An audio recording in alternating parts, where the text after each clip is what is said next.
A paz do Senhor, amados. Deus abençoe a todos vocês. Começamos agora mais um estudo bíblico. Sejam bem-vindos. Hoje estaremos estudando o capítulo 3 de 1 Samuel. Mas antes, como sempre, vamos orar ao Senhor, colocar Ele à frente de tudo em nossas vidas, Ele à frente desse ensino bíblico. Senhor Deus, Todo-Poderoso, louvado e engrandecido seja o nome do Senhor, ó Deus. Não há outro que se compare a Ti, Pai. Só o Senhor é Deus. Louvado e agradecido seja o Senhor. Obrigado, Senhor, pela oportunidade que nós está nos dando novamente, estarmos aqui para estudar a Tua Palavra, aprender mais de Ti, sermos ministrados pelo Teu Santo Espírito, Pai. Ó Deus amado, Pai querido, perdoa nossas falhas e nossos pecados. Possamos nos encontrar agora de mãos limpas, Pai, roupas ataviadas de Tua presença, para poder aprender mais de Ti. O Espírito Santo esteja aqui a arguir, a ministrar, a ensinar. E o homem seja apenas um instrumento nas Tuas mãos para a honra e glória do Teu nome, meu Deus. Receba a nossa oração em nome de Jesus. Amém.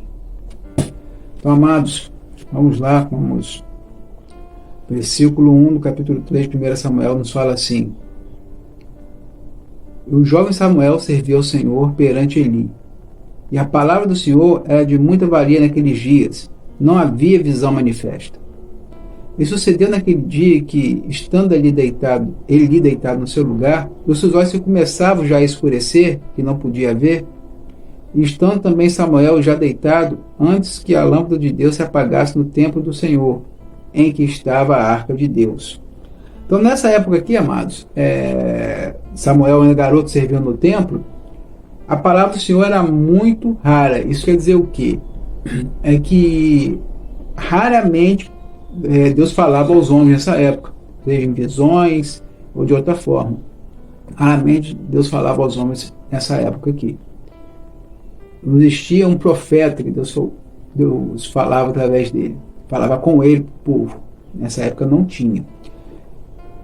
Deus também pode falar através da sua palavra. Amém? Mas devido nessa época aqui a maldade dessa época, que está representada pelos filhos de Eli, e devido à negligência também dessa época aí, é representada pelo Eli, a maldade dos filhos de Eli, a negligência do Eli, isso representava bem o povo estava negligente e havia muita maldade. Por conta disso, a voz de Deus não estava se tornando audível, o povo não era capaz, as pessoas não eram capazes de ouvir a voz de Deus nessa época, devido a tanta maldade e negligência. E a gente vê aqui que o Eli e o Samuel iam se deitar, mas a gente percebe interessante que já fala que o Eli já não enxergava tão bem. Ele já tinha muita idade, mas não era só na carnalmente, que ele não enxergava mais tão bem, espiritualmente também. O Eli não estava enxergando mais tão bem. A gente vê o episódio da Ana, que ele acha que ela está embriagada. Ele não consegue enxergar espiritualmente que ela estava abrindo o coração para Deus, E ele demora a perceber, ele que era um sumo sacerdote experiente, já a idade, muita bagagem, ele não consegue logo perceber que era Deus falando, como a gente vai ver agora à frente, Deus falando com Samuel. Você vai perceber mais à frente, que ele foi entender. Ele não enxergou logo isso. Então ele já está com a visão, tanto carnal como espiritual, um pouco debilitada. A gente percebe isso nele. Não deixasse de ser um homem de Deus. Ele era temente a Deus, sim. Mas ele estava um pouco enfraquecido nesse lado.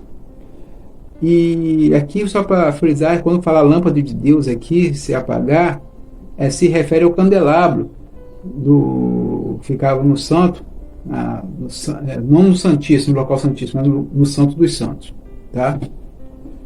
no lugar santo.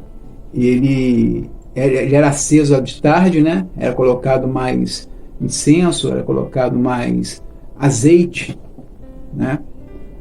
para ele queimar durante toda a tarde e até de manhã, até o raiar do sol, até os primeiros raios do sol.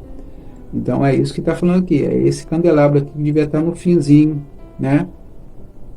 antes que a lâmpada de Deus se apagasse no templo, porque estava lá no fim, já era de madrugada. antes da madrugada, já era tarde, quando ele foi dormir. Isso aqui que está dizendo, já era bem tarde, tá? Da noite. Então vamos adiante aqui no 4, que nos diz assim: o Senhor chamou a Samuel e disse ele: eis-me aqui. E correu a Eli e disse: eis-me aqui, por que tu me chamaste? Mas ele disse: não te chamei eu, torna a deitar-te. E foi e se deitou. E o Senhor tornou a chamar outra vez a Samuel. Samuel se levantou e foi a Eli e disse: eis-me aqui, por que tu me chamaste? Mas ele disse: não te chamei eu, filho meu, torna a deitar-te. Porém Samuel ainda não conhecia o Senhor, e ainda não lhe tinha sido manifestada a palavra do Senhor.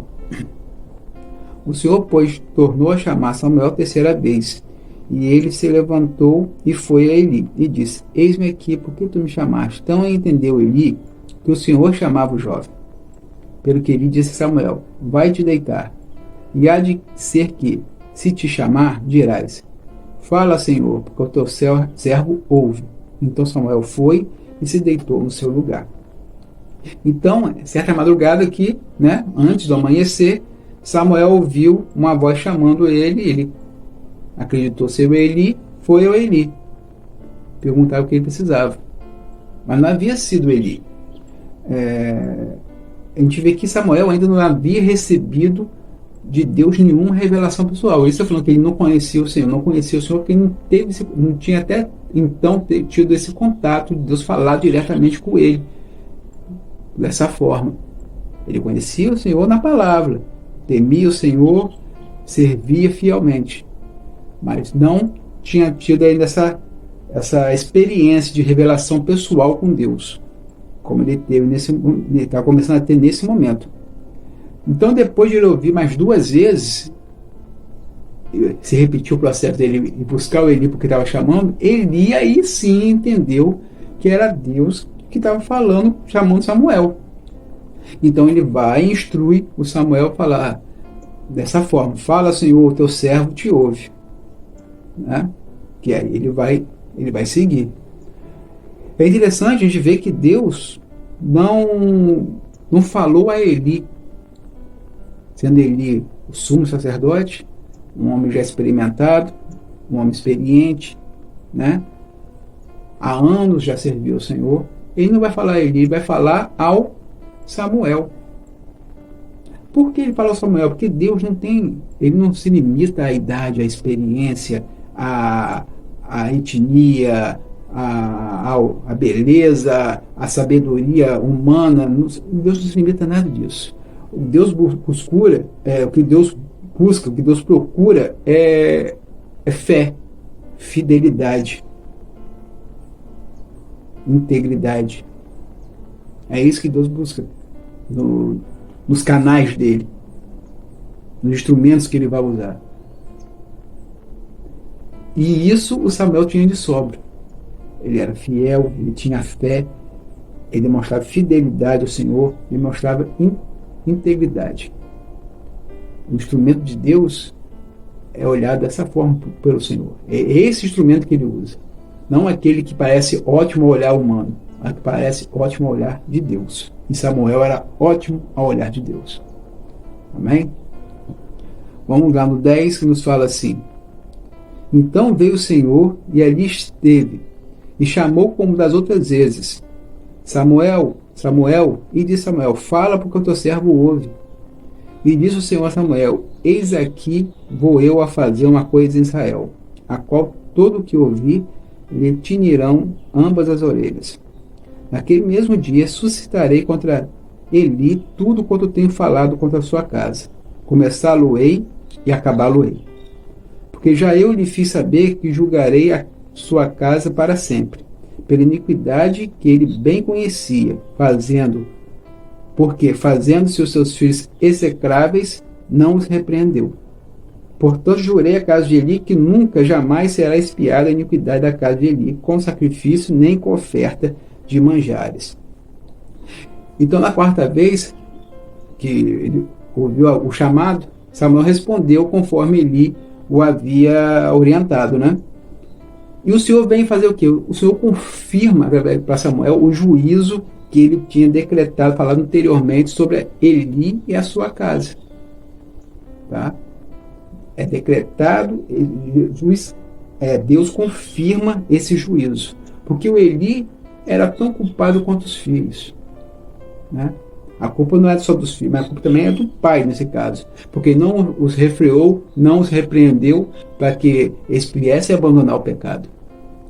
E a iniquidade deles era tão grande que não havia sacrifício capaz de expiar toda a iniquidade que eles estavam cometendo. Toda a indiferença às coisas de Deus que eles demonstravam, né? Toda a negligência. Não havia sacrifício capaz de expiar todo esse pecado. A gente vê que o destino de Eli e da casa dele foi o quê? Selado e confirmado por duas testemunhas. Como é necessário, né? Para Israel. Você, quando ia contra alguém, apresentar uma queixa contra uma pessoa, é necessário ter duas testemunhas. E aqui foi confirmado e selado o juízo dele por duas testemunhas, de Eli e da casa dele.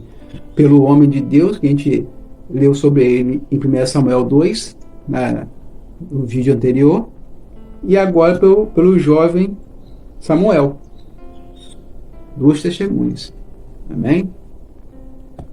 Então vamos adiante.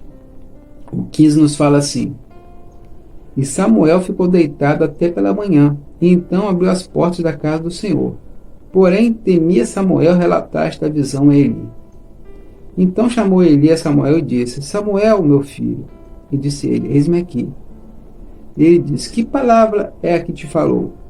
Peço-te que não encubras, assim Deus te faça, e outro tanto se me encobris alguma palavra de todas as palavras que te falou. Então Samuel lhe contou todas aquelas palavras e nada lhe encobriu. E disse ele: É o Senhor.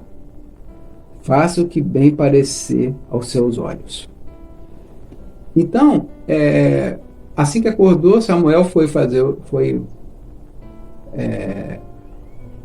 ele era responsável, então ele foi fazer os seus deveres, né? Que ele foi abrir as portas do templo e tal, mas ele estava temeroso, né? De relatar ele tudo que Deus falou, né? Esse temor que a gente fala não é temor de falar Eli que ele ia ficar bravo, mas pela tristeza, né? Como ele ia receber aquele juízo, aquilo tudo que Deus falou, né? Se bem que Deus já tinha falado para Eli. Ele já sabia que a casa dele bem conhecia, como ele fala no 13, quem já passou. Mas o Samuel estava temeroso de como ia falar isso a Eli. Mas aí ele, sob juramento, que ele coloca ele sob juramento, ele vai, conta tudo, confirma o juízo que viria à casa de Eli e sobre sua casa, né? As palavras de Deus que confirmavam esse juízo. Bem, a gente vê que o Eli, ele recebe essas palavras, essa notícia em atitude de quê? Submissão. Ele recebe todas as palavras, essa confirmação em submissão. Ele sabia que a sentença de Deus era justa. Ele sabia que Deus estava sendo justo naquele momento. Poxa, ele devia passar na cabeça do Eli. Se Nadab e Abiú, os filhos de Arão, foram negligentes, levando fogo profano para o altar e foram mortos, o Ofni e Finés, eles permaneceriam impunes?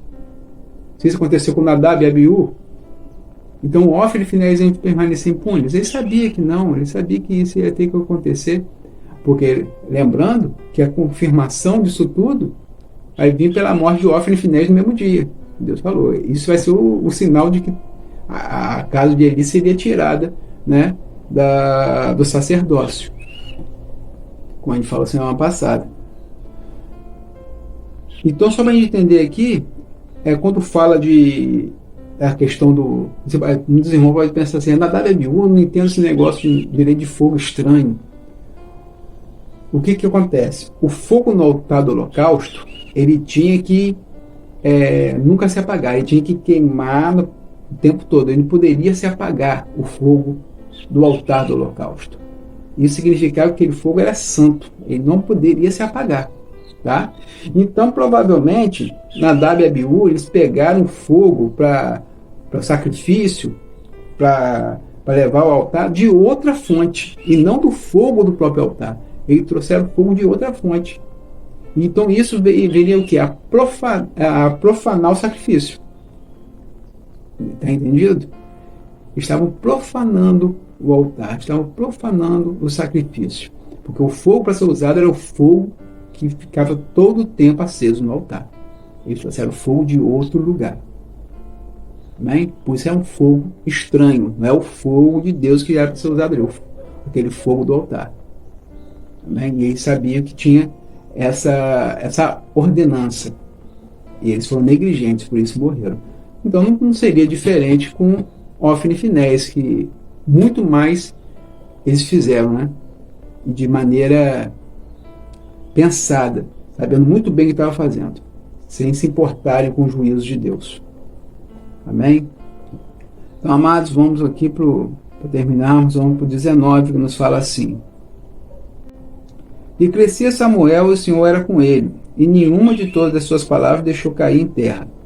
E todo Israel, desde Dan até Berseba, conheceu que Samuel estava confirmado por profeta do Senhor. E continuou o Senhor a aparecer em Siló, porquanto o Senhor se manifestava a Samuel em Siló pela palavra do Senhor. Então Samuel ia crescendo, caminhando firmemente com Deus, e Deus falando com ele, falando o que queria falar ao povo, e tudo que ele falava se confirmava. Nenhuma palavra que Deus passou para Samuel caiu por terra.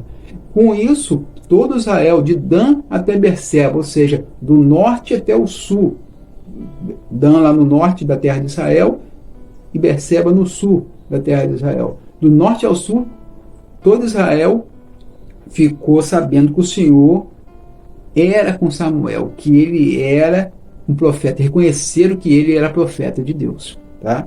O verdadeiro profeta do Senhor. Todo o povo reconheceu isso, porque nenhuma palavra que saía de Samuel, vinda de Deus, não se cumpria. Assim, agora nós temos profeta. Deus enviou um profeta. E o Senhor continuou, aqui fala, o Senhor continuou sempre a se manifestar para Samuel, a falar para Samuel. Amém? Então, amados, terminamos aqui o nosso capítulo de hoje. Espero que tenha sido edificante. Com certeza foi. Com certeza levou mais conhecimento a vocês, como trouxe para mim também. Nós somos todos edificados. Que Deus abençoe todos vocês. Dê uma semana de paz, semana de alegria. Firmes com o Senhor sempre. Vamos orar? Senhor Deus, louvado e agradecido seja o teu nome, Pai. Muito obrigado por tudo que aqui foi realizado, Senhor. Obrigado pelo teu amor, por tua misericórdia, pelo teu zelo, por tua paciência para conosco. Quem somos nós? Quem somos nós? Somos totalmente dependentes de Ti, Pai. Alguns acham sábios aos olhos humanos, mas somos insignificantes ao Teu olhar. E mesmo assim, diante do Senhor, somos insignificantes, mas mesmo assim o Senhor nos ama. O Senhor zela por nós, o Senhor tem carinho por nós, o Senhor cuida de nós, apesar de nossas falhas e nossos pecados. Obrigado, Senhor, por tanto amor. Obrigado, Senhor, por tanta misericórdia. Senhor, guie-nos, fortaleça-nos, Pai. Ajude-nos a andarmos cada vez mais de acordo com o que é agradável a Ti nos Teus caminhos, ó Pai. Nos dê uma semana de paz, semana de alegria, uma semana vivida na Tua presença, buscando sempre a santidade, buscando ser agradável a Ti. Muito obrigado, Senhor. Abençoe cada irmão que está assistindo esse vídeo. Abençoe cada lar aqui representado, Pai. O Senhor sabe de cada necessidade, meu Deus. De cada um que está assistindo esse vídeo. O Senhor sabe de cada dificuldade, meu Deus. Peço, Senhor, esteja abençoando a vida do irmão e da irmã que está assistindo esse vídeo. Esteja indo ao encontro deles, Pai, levando o conforto, Pai, que eles possam entender cada vez mais que o Senhor é fiel. O Senhor é galardoador. Que todas as coisas cooperam para o bem daqueles que Te amam. Muito obrigado a Deus. Receba nossa oração e nosso agradecimento em nome de Jesus. Amém. Amados, então fiquem com Deus. Até semana que vem, vamos estudar o capítulo 4. Tchau, tchau. Shalom. restaura